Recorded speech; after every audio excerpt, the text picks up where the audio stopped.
Ego. नमस्कार।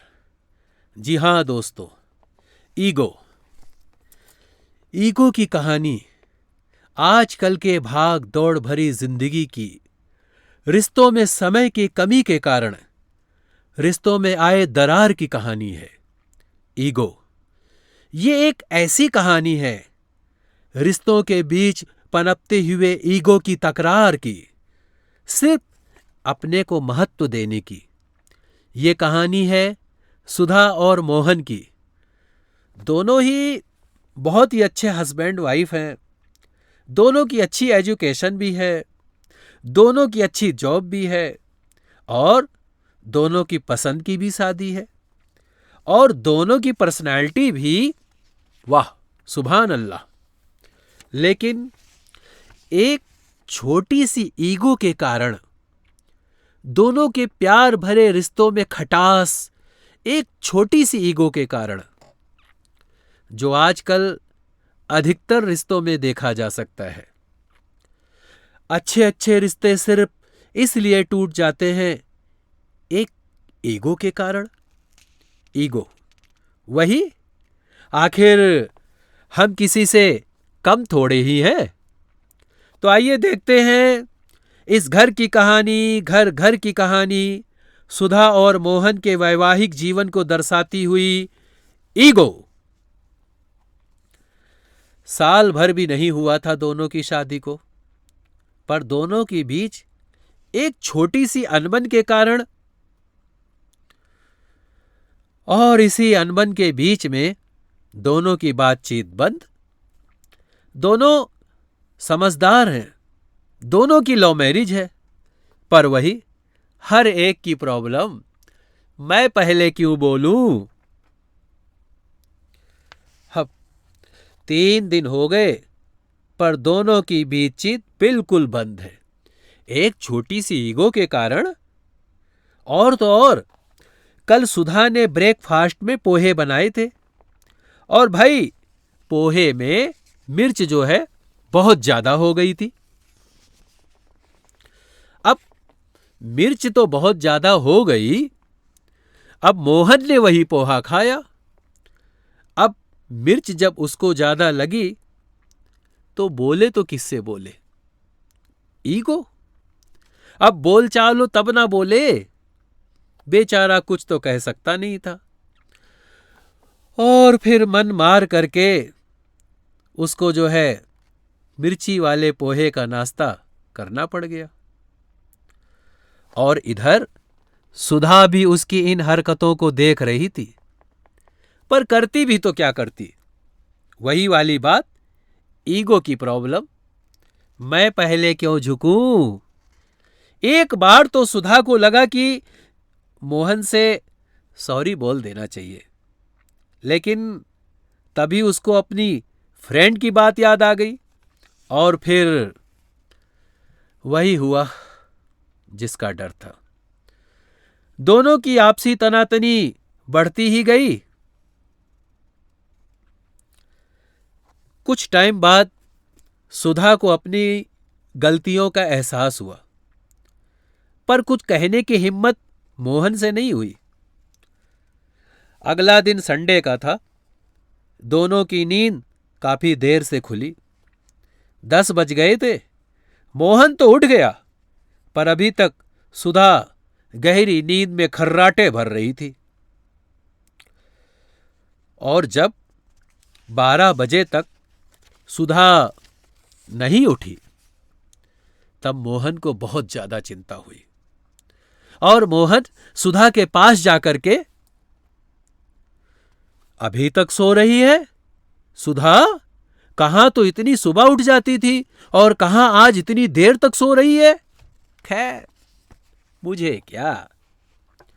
मोहन ने अपने लिए नींबू पानी बनाया अपने लिए और ड्राइंग रूम में आकर के न्यूज़पेपर लेकर के बैठ गया। पर काफी देर तक पेपर पढ़ता रहा और जब 12 बज गए तब उसको पता लगा, हैं 12 बज गए, अभी तक सुधा नहीं जगी। तब मोहन को बहुत ही ज्यादा चिंता हुई और फिर उसको अपनी गलतियों का एहसास हुआ। उसको लगा कि शायद मैंने जो किया था वो गलत किया था। और फिर कुछ झिझकते हुए मोहन सुधा के पास गया और फिर मोहन ने कई बार सुधा को उठाया, पर बार बार उठाने पर भी जब सुधा नहीं उठी, तब मोहन ने सुधा का ब्लैंकेट हटा करके उसके चेहरे पर थपथपाया। अरे ये क्या? सुधा को तो बहुत तेज बुखार है, उसे तो कुछ सूझ ही नहीं रहा था, वो करे तो क्या करे। और इसी उधेड़-बुन में मोहन रसोई में जाकर के अदरक की चाय सुधा के लिए जल्दी से बना करके ले आया और सुधा को अपने हाथों का सहारा दे करके बिठाया और पीठ के पीछे तकिया लगाकर सुधा को चाय दी और पूछा। मोहन के कहने में, मोहन की बातों में कितना कितना प्यार भरा अंदाज था, कितना प्यार था, कितना कितना मासूमियत थी, कितना कितना अपनापन था। ये बात फीवर में भी सुधा महसूस कर रही थी। तब सुधा ने कहा, और फिर इसके बाद मोहन भी बेड पर बैठकर चाय पीने लगा। चाय पीते ही मोहन ने कहा, सुधा चाय तो पी रही थी, पर चाय के स्वाद से ज्यादा उसे मोहन का मुरझाया हुआ चेहरा देखकर अपने आप से ज्यादा उसको मोहन की तकलीफ हो रही थी। कह रही थी, कितना परेशान लग रहा था वो, कितनी परवाह है मोहन को मेरी। कहीं से भी ऐसा नहीं लगता कि इतने दिनों से हम एक दूसरे से बात भी नहीं करते, और मोहन को मेरी इतनी फिक्र, इतना प्यार। सच में कितनी गलत थी मैं। हे भगवान, मुझे माफ कर देना। न जाने मैंने मोहन के बारे में क्या क्या गलत सोचे जा रही थी। तभी मोहन ने उसे परेशान देखा तो पूछ ही लिया, हेलो, कहां पर हो? और इसके बाद सुधा ने अपने आप से यह वादा किया कि आज के बाद पूरे जीवन भर अपने और मोहन के बीच में ईगो नहीं आने दूंगी। कभी नहीं, कभी नहीं आने दूंगी ईगो, कभी नहीं। तो दोस्तों, कैसी लगी आपको हमारी कहानी, आपकी कहानी, अपनी कहानी, ईगो की प्रॉब्लम? जी हां, एक सुखी विवाहित जीवन में एक छोटी सी ईगो के कारण हम अपनी खुशियों को क्यों उजाड़ें? हम अपने जीवन में क्यों दरार डालें? एक ईगो के कारण, एक अभिमान के कारण। दोस्तों, क्यों?